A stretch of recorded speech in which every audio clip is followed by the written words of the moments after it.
and welcome in or welcome back. It's a Monkey Mar. Before we get into today's video, please make sure you click the like, the subscribe, and the bell for notifications.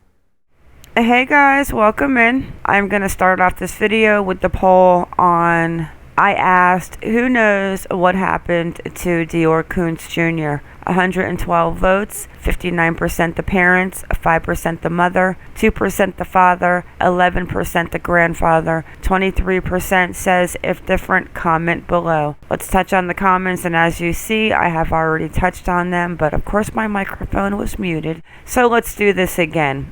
David Jr., in my opinion, the parents seem genuine. They are not acting like Orrin and Orson West or Summer Wells' parents. I can say that much. I do not feel the parents are genuine, but we all have our own opinions, and that's what I love about freedom of speech. Tony Shields, I'm just not sure. Gonna look at some prayer visuals, etc., and see who stands out. I know one guy did. First last, wild animal got him. I am going to have to disagree on the wild animal, and I will tell you why in a few minutes. So Forever Young comes back and says statistics show that scenario is highly unlikely. No evidence left to indicate a wild animal took DeOrr. No clothes, no screams, no birds are able to carry him away. Look at the parents. I agree. Tiffany Clark Grove, the grandfather's friend they took. We are going to watch the interview on Vernon. Gil Sharp, I believe it's possibly a bear got him. Gil Sharp, this is the one time I'm going to have to disagree with you. Bonnie Elita, not sure, I haven't followed the case. It's definitely an interesting case, Bonnie, and we are going to follow everything right here. Tangi Fry, a bear got him. Oh, Tangi, I'm going to have to disagree. Ruth Bartlett, God knows. Oh, he definitely knows. So Tanya Roberts comes in on this long message that I read prior, talking about Reverend Psychic Adana Serafina did a case with a bear carrying DeOrr away and taking him to the opposite side of the campground. I am going to disagree on that. I did not follow the Vallow and Daybell case. It was just too much going on, and I just did not get involved with that. I have not seen any videos from Donna Serafina, but I will check her out. And I'm sure she is gifted, and like I said, if she does have that magic gift and she is going to figure out what happened to Summer Wells, more power to her. I hope she knows. I hope she tells law enforcement, and I hope Summer comes home soon to end all of this complete madness. She got 5 replies. I am not going to touch on those replies. Let's get into Lady R. She says Isaac Renwan. Yes, we are going to touch on the video with Grama. We are going to touch on the video with Isaac, and we are going to hit on this article that is regarding if an animal took DeOrr. And with that, guys, let's get into it. So let's go ahead and listen to Philip Klein. Again, the private investigator that worked the case from the extended family. That was in part 2. And let's hear his theories on what could have happened to DeOrr Kunz Jr. It disappeared. So what we did was we started to recreate this case all the way from the beginning.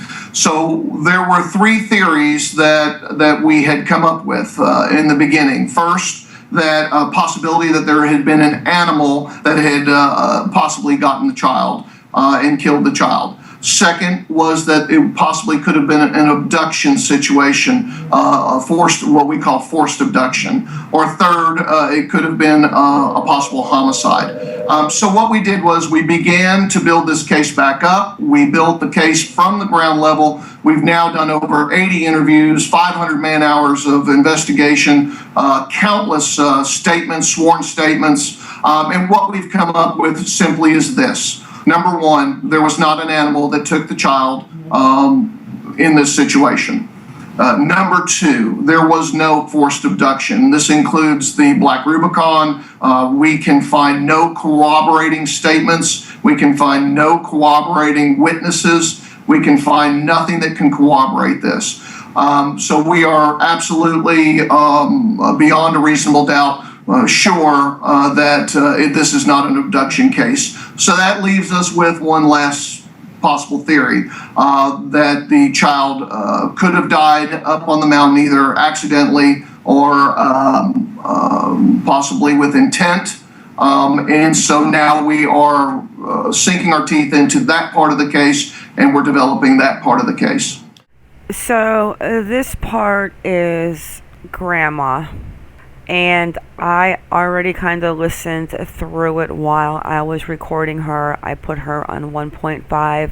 The interview is long, so I am just going to play parts of the day that DeOrr went missing, when she found out, and what her thoughts are on his situation of being missing, as if he was abducted, or what her thoughts are. And then we are going to jump into a very short video on Isaac Renwan. I'll have a few words, and we are going to wrap up part 3. That was a little rough, thinking that I may never find the answer. Sure. I'm sure you've had people ask you, did your father have anything to say about DeOrr before he passed? No, he just kept telling Jessica that he was very sorry, sorry that he took his eyes off that baby, and, and he just kept telling Jessica that he was sorry. Mm. So has your thought about what happened to DeOrr changed over the past year or 4 years? Honestly, I still have hope that he's alive, but everyone keeps saying, I hope you understand that at this point he's probably not alive. But I don't, I still want that 2.5-year-old little boy brought back to us, which, I don't know. I can't lose hope, but I am losing hope that he's still alive. So how's Jessica? Jessica's doing, since David came into the case and David has approached her, Jessica has found a voice, and she talks to David and she communicates well with him, and she has really been more open to listening to him and walking through things, and she's doing good. She's as good as can be expected. I know with the death of my dad and this anniversary and stuff, I know that it's really a lot of things are building up, but she's doing better right now than I think she's done in a while. Do you guys talk with Vernal, DeOrr, anymore? Or? I don't talk to him much myself. If I need to, I get a hold of his baby sister. And so I guess it's not baby sister, it's older sister, Tanisha. Yeah. By a few minutes? By a few minutes. Okay, and so I do communicate with her, and I do communicate with her aunt, and we do still try to keep in communication and stuff like that. And how about Isaac? Have you talked with him over the past year or more? I actually took David to Isaac's house, and Isaac talked to me. He always has, and so it was just wanted him to know that my dad was sick and things like that, and then wanted to introduce him to David, and so I have seen him probably in the last 3 weeks.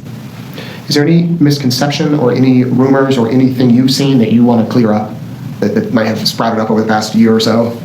There's just always just drama, I know that when Penner was trying to go up and they were trying to do the intensive search that they were doing a couple of weeks ago, there was so much drama going on that when I called him to talk to him, you could just feel the tension, because he was trying to get things set up to go up to Leadore, get the permitting done, get all that kind of stuff done, but there was so much drama that was being caused that he was having to take care of the drama rather than focus on getting up there, getting equipment in, shutting the campground down. And that's so hard for me to be like, can you just not stop? Because I want to call him every day, every hour, and be like, and what's going on? But that doesn't make anything better for him, because he knows that I want that answer so bad. But if he can't provide it, every hour is not going to do anything, and create more drama so he can't do his job is just not beneficial for him. Isaac Renwan, I had nothing to do with DeOrr's disappearance. This was actually published January 26, 2016, and I am going to play this video in a second. It is 7 minutes long, but I am going to speed it up. This video is actually getting a little too long.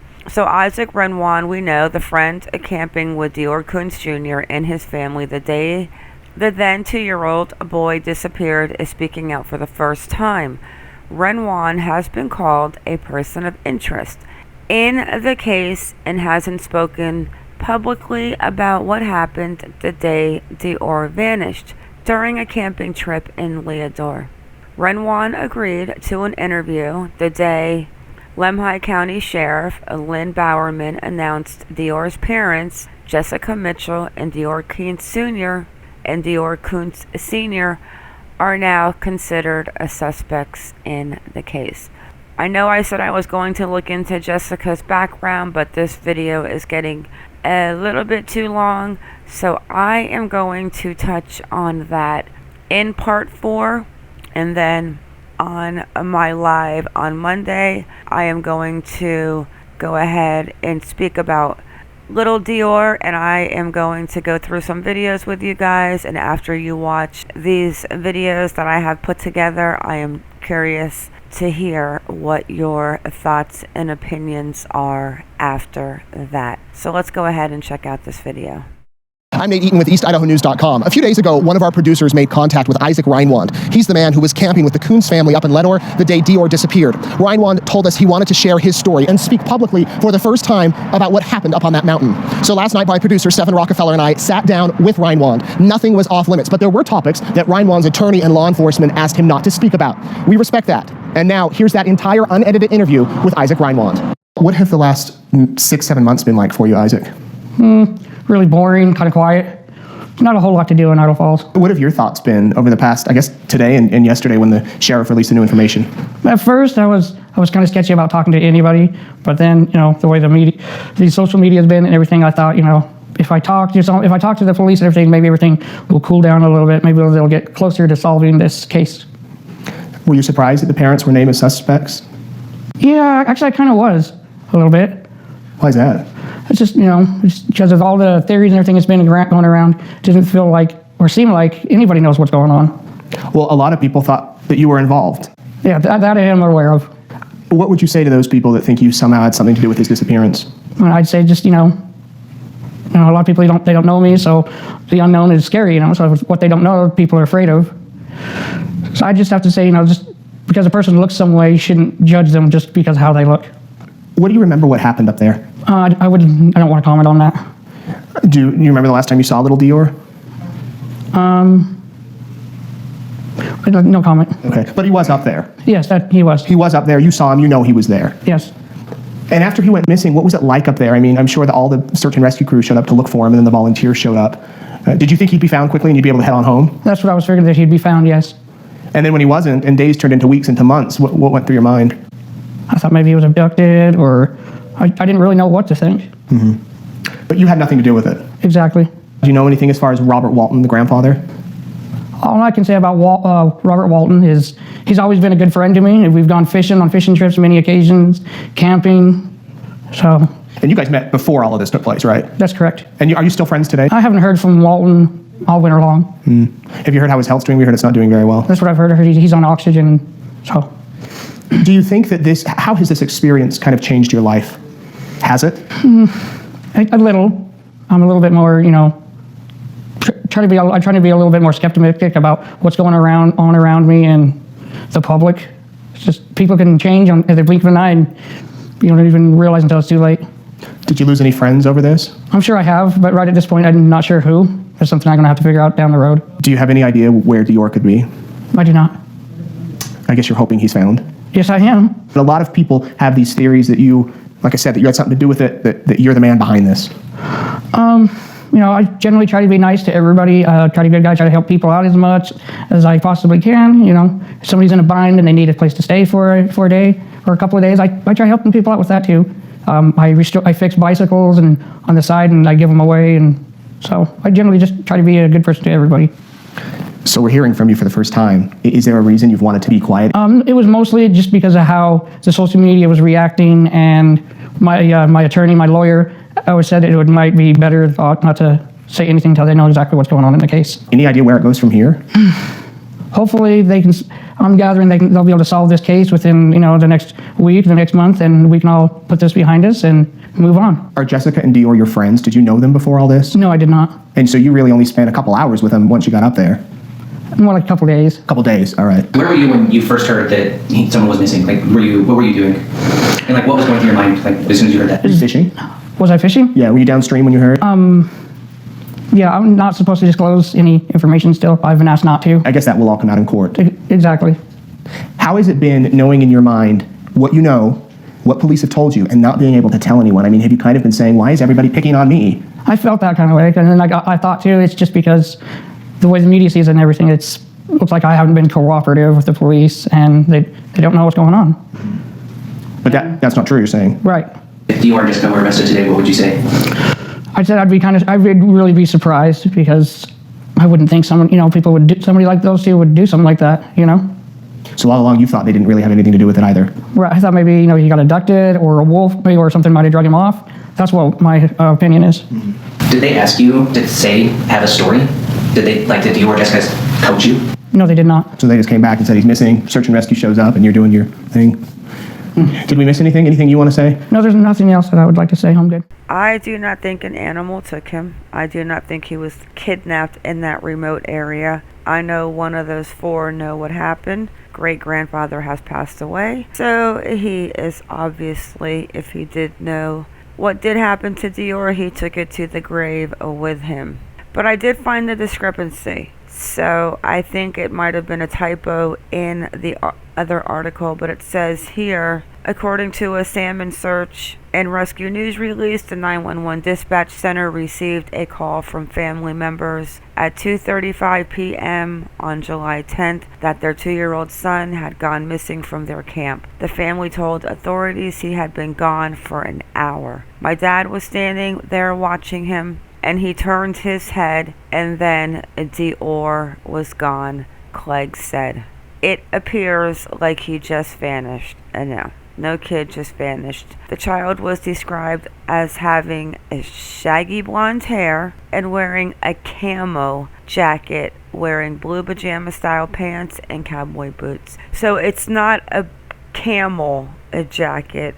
From a bit of researching I have seen, it's a camouflage jacket. There are like a 6-part series of videos that I have been watching that I think with them I am going to go ahead and go live with that so we can all just kind of discuss it and see what's going on with it. But I want to hear your thoughts on what you think with the new information that you guys have heard, if any information is new to you guys. And I think that is probably going to be it for this video. Alright guys, drop them comments, drop them opinions, and with that, it is a wrap. I want to thank you all for coming in. Thank you for watching. Please like or dislike, whichever you prefer, and subscribe. Everyone have a good day or a good night wherever you are in the world, and stay vigilant. I am out.